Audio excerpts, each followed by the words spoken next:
আমাদের কেমন কি লাগছে? তুমি কোশ্চেন করছো আমাদেরকে, আমরা অ্যান্সার দেবো? হ্যাঁ অবশ্যই। এমন একটা ভয়ঙ্কর কোশ্চেন, এর কোনো অ্যান্সার দেওয়াই খুব মুশকিল।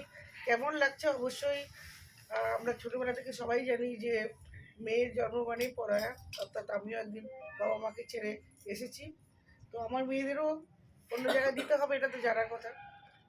সো তবুও মা বাবার কাছে বাচ্চারা যতদিন থাকে আমাদের কাছে বাচ্চারই সমান, যতদিন আমাদের কাছে থাকে ততদিন তাদেরকে যতটা সম্ভব ততটা আমরা হার্ট অ্যান্ড সোল চেষ্টা করি তাদেরকে ঠিকঠাক রাখার।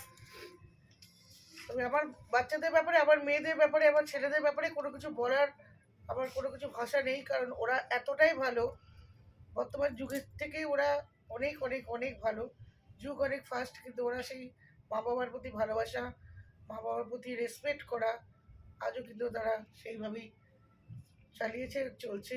শুধু নট অনলি মা বাবার প্রতি, আত্মীয় স্বজন সকলের প্রতি তাদের ভালোবাসা একদম নিষ্পাপ, সকলকে ভালোবেসে তারা একসাথে এগিয়ে চলছে। আগের দিন আজ ওর মেহেন্দি চলছে, আমি তো কীভাবে ওকে ছেড়ে কী করে থাকবো আমি নিজেও জানি না। 3 বছর আগে আমি আমার বড় মেয়ের বিয়ে দিয়েছিলাম, তখনও খুব নাচ গান করেছিলাম, কিন্তু ওর এই বিদায়বেলাটা আমার কাছে এতটাই পেনফুল। আমি জানি প্রত্যেক মা বাবার কাছেই পেনফুল হয়, আমার কাছেও প্রচণ্ড পেনফুল ছিল। আমি কাটিয়ে উঠতে উঠতে আমার প্রায় 1 মাস লেগে গেছিলো, এখনও ঠিকঠাক মতো কাটিয়ে উঠতে পারিনি। তারপরে এই যে আমার নটখট দুষ্টু, মানে কাল পর্যন্ত ওকে বকাঝকা করেছি, আজ যেন মনে হচ্ছে আমি কেন আমি এই বকাঝকাগুলো করলাম। তো সবাই কী করে চলে যাচ্ছে আমি নিজেই বুঝতে পারছি না, সবাই কী করে চলে যাচ্ছে, তবুও তার মধ্যে ভুলে থাকছি।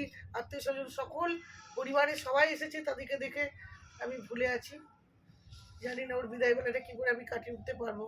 ঈশ্বরের কাছে প্রে করবো আমি নিজে, যে এই সুস্থভাবে যেন আমরা সবাই মিলে ওকে শ্বশুরবাড়িতে পাঠাতে পারি। আর মেয়েকে যেটুকু শিক্ষা দেওয়ার যেটুকু পেরেছি সেটুকু অবশ্যই শিক্ষা দিয়েছি। আশা করছি ওর আগের জীবন, আগের দাম্পত্য জীবন খুব সুখের হবে। মা বাবার কাছে এটাই কাম্য, আমারও এটাই কাম্য যে তাদের দাম্পত্য জীবন সুখের হোক। আর কি বলবো, বলার তো কোনো, যত বলবো ততই কমই হয়ে যাবে। তো তারা ভালো থাকুক, তারা সুস্থ থাকুক, এটাই আমার কাছে কাম্য। তুমি কিছু বলো দিদি। বাপরে কেন বলো? বল বল বল, ফিলিংস বল নিজের। বাড়ির ফ্যামিলি, দিদি, মা, বাবা, বাবা, দাদা, দিদি।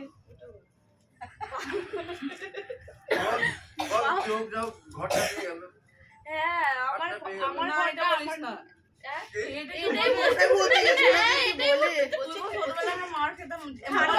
আমরা প্রচন্ড মার খেয়েছি, মানে ভাই শুধুমাত্র মার খাইনি, দিদি আর আমি প্রচন্ড মার খেয়েছি। দিদি তো মানে প্রচন্ড মার খেয়েছে, আমি শুধুমাত্র গালে থাপ্পড় খেয়েছি।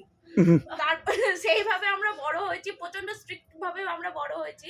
মানে এখনো একটা টিভি চালাবো সেটাও পর্যন্ত পারমিশন নিয়ে আমরা টিভি চালাই। তো এখনো অনেক স্বাধীনতা এখন এসছে, কিন্তু আমরা যেভাবে বড় হয়েছি অনেক স্ট্রিক্ট ভাবেই বড় হয়েছি। তো সেই ভয়ে আমরা অনেক কিছু রেস্ট্রিকশনের মধ্যে থেকে আমরা অনেক কিছু, আর কি বলবো, কিছু বলবো না।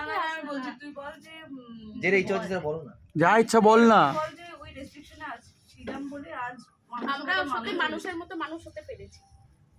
ব্যাস, মানুষের মতো মানুষ হতে পেরেছি। হ্যাঁ আগে কিছু নাই। নিজের জীবনই বলতে হবে। হ্যাঁ, সুনামের গল্পটা বল। তুই এটা বল, যখন তুই মার খেতিস আমি তুমি আমার হয়ে বলো না। হ্যাঁ ওটা বল। এই সৌরভ, তুমি বলো সব। আমি কিছু বলতে পারবো হ্যাঁ, না। সত্যটা না আমার